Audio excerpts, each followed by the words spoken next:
Désastre évité pour une Union européenne qui balbutie avec la victoire clamée en toile de fond de son hymne « Ode à la joie ».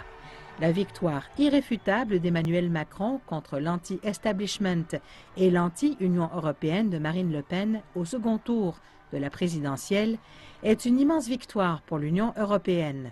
Une victoire dont elle avait désespérément besoin pour la ramener en mode de production alors qu'elle s'est embourbée par les forces nationalistes. Ce qu'il peut faire, c'est de donner plus d'élan au Conseil de l'Union européenne. Car ce sont surtout Tusk et Merkel qui ont amené les dossiers importants au Conseil de l'Union européenne parce que la France était tellement affaiblie. Mais je crois qu'il saura réunir un groupe de travail au sein du Conseil pour pousser les dossiers.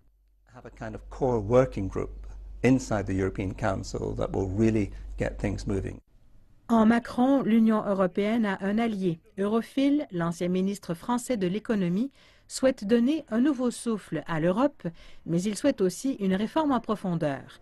Une partie de son grand projet vise un remodelage de la zone euro.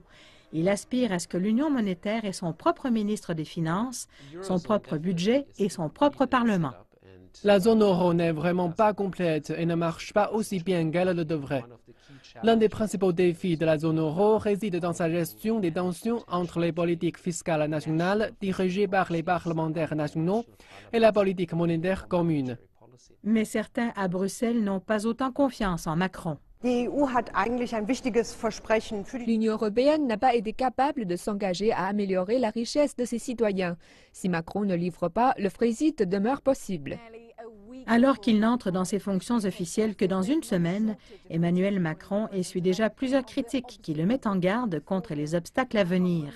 Le prochain président français aura besoin d'un peu plus que simplement de l'optimisme et de bonnes idées, s'il compte tirer la France et l'Europe vers une nouvelle ère de collaboration et de réalisation.